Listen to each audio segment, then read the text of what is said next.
হাজার হাজার কোটি গ্যালাক্সির এই মহাবিশ্বে আমরা একা হওয়ার সম্ভাবনা গাণিতিকভাবে প্রায় শূন্য।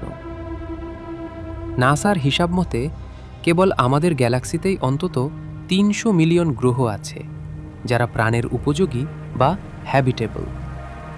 বিজ্ঞানীদের হিসাব অনুযায়ী দৃশ্যমান মহাবিশ্বে প্রায় ২ লক্ষ কোটি গ্যালাক্সি রয়েছে।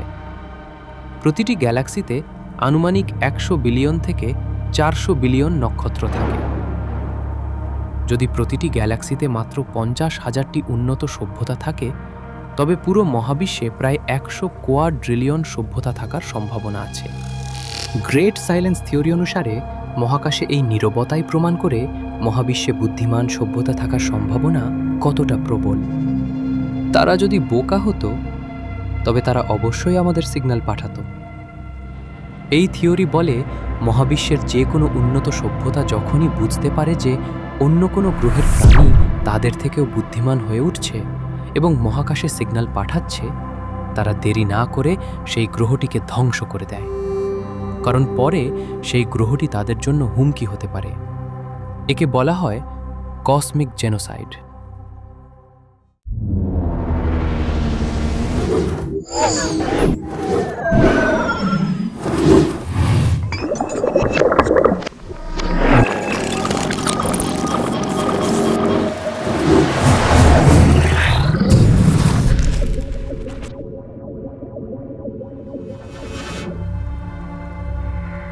গ্রেট ফরেস্ট থিওরি বলছে আমাদের মহাবিশ্ব একটি বিশাল মহাজাগতিক জঙ্গল।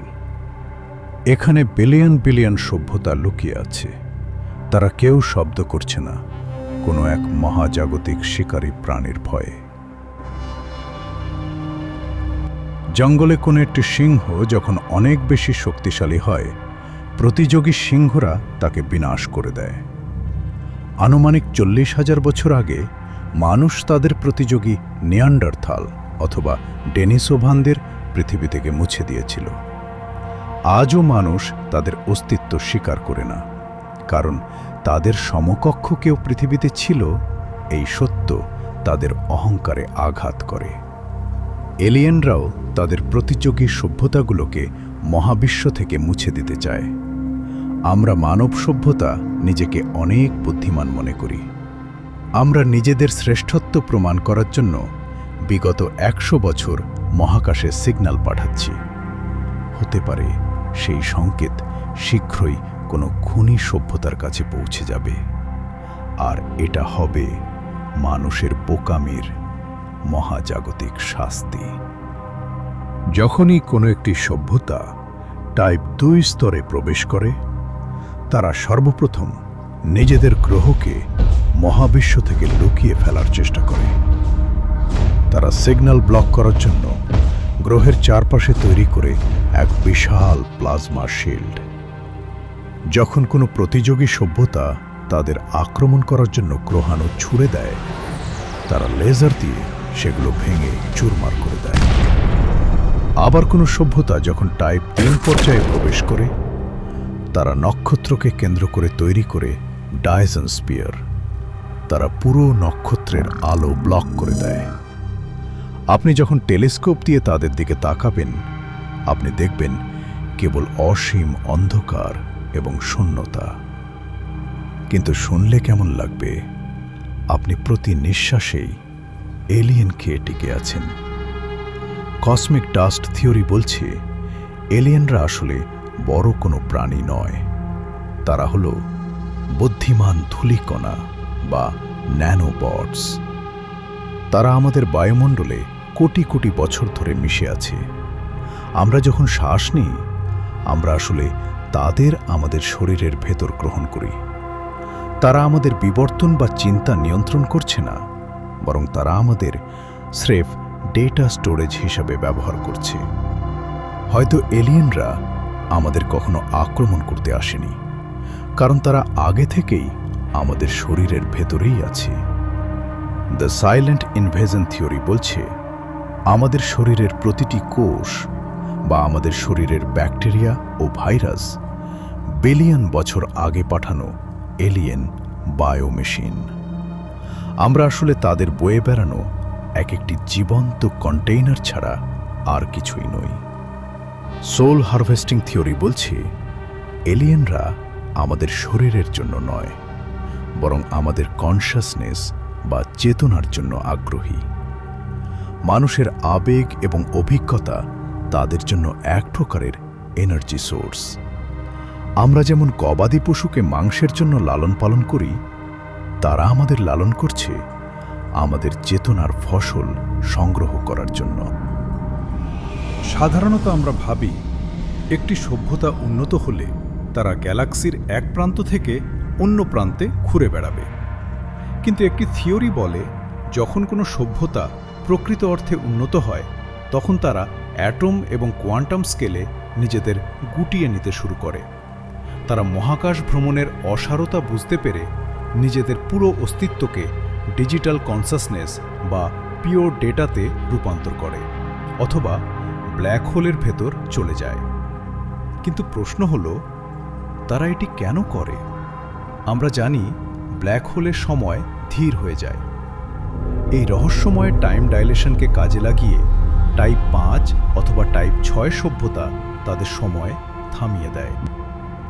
দৃশ্যমান জগতে আলোর চেয়ে দ্রুত গতিতে কোনো বস্তু পথ চলতে পারে না, কিন্তু কোয়ান্টাম স্তরে এলিয়েনদের এ ধরনের কোনো সীমাবদ্ধতা নেই। হতে পারে এলিয়েনরা গড ইকুয়েশনের ওপর নিয়ন্ত্রণ পেয়েছে। একটি সভ্যতা যদি গড ইকুয়েশন ব্যবহার করে, তারা এই মাল্টিভার্সের দেবতা হয়ে যায়। তারা এখন আর ভিনগ্রহী প্রাণী নয়, তারা মহাবিশ্বের অপারেটিং সিস্টেমের অংশ। আর এই জন্যেই আমাদের এই বিশাল মহাকাশকে এত নিঃশব্দ মনে হয়। তারা আমাদের ছেড়ে চলে যায়নি, তারা কেবল আমাদের এই স্থূল জগতের ঊর্ধ্বে চলে গেছে। জনপ্রিয় সিরিজ 3 বডি প্রবলেমের কথা চিন্তা করুন। সেখানে ট্রিসোলা রানরা ক্ষুদ্র প্রোটনের ভেতর একটি গোটা ইউনিভার্স তৈরি করে, যেটাকে বলে সোফন। কিন্তু কিভাবে? আমরা জানি আমাদের 4 মাত্রিক জগতের বাইরে আরও 7টি মাত্রা আছে, আর সেগুলো পরমাণু থেকেও ট্রিলিয়ন ট্রিলিয়ন গুণ ছোট।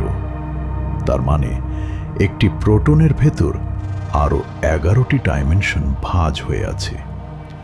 তারা প্রোটনটিকে টার্গেট করে পার্টিকেল অ্যাক্সিলারেটরের মাধ্যমে প্লাঙ্ক শক্তি ছুড়ে দেয়। প্রোটনটি ভাঁজ খুলে একটি দ্বিমাত্রিক পৃষ্ঠে পরিণত হয়। তারপর তারা লেজার দিয়ে এই দ্বিমাত্রিক চাদরের উপর কম্পিউটার সার্কিট বসায়। তখন প্রোটনটি আবার পূর্বের অবস্থায় ফিরে যায়। তবে এখন সে কোনো সাধারণ পরমাণু নয়, সে একটি সুপার কম্পিউটার। ট্রিসোলা রানরা 2টি সোফন তৈরি করে। একটি তারা নিজেদের গ্রহে রাখে এবং অন্যটি পৃথিবীতে পাঠায়।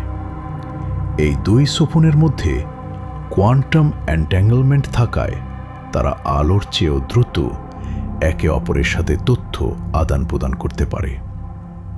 এখন প্রশ্ন, যদি কোনো উন্নত সভ্যতা আমাদের মস্তিষ্কের ভেতর অতি ক্ষুদ্র সুপার কম্পিউটার প্রেরণ করে, আমরা কি আমাদের স্যাটেলাইটে তাদের কোনো সিগন্যাল পাব? এলিয়েন কি আমাদের মস্তিষ্কের ভেতরেই বাস করে? তারা কি নিজেরাই আমাদের ব্রেইনকে তাদের হোস্ট হিসাবে ব্যবহার করছে? টাইপ 7 সভ্যতা যদি অন্য কোনো সভ্যতাকে ধ্বংস করতে চায়, তবে লেজার বা বোমা মারার দরকার নেই। শুধু সেই গ্যালাক্সির 3টি ডাইমেনশনকে 2টি ডাইমেনশনে রূপান্তর করে দেয়। এতে করে পুরো জগৎটা একটা কাগজের মতো চ্যাপ্টা হয়ে ধ্বংস হয়ে যায়। আমরা দৈর্ঘ্য, প্রস্থ এবং উচ্চতা এই 3টি মাত্রা বা 3D জগতে বাস করি। কিন্তু এই থিওরি অনুযায়ী মহাবিশ্বের মাত্রাগুলো স্থায়ী নয়। কোনো উন্নত সভ্যতা যদি মনে করে অন্য একটি সভ্যতা তাদের জন্য হুমকি, তবে তারা সেই পুরো সৌরজগতের উচ্চতা বা 3য় মাত্রাটি কেড়ে নিতে পারে।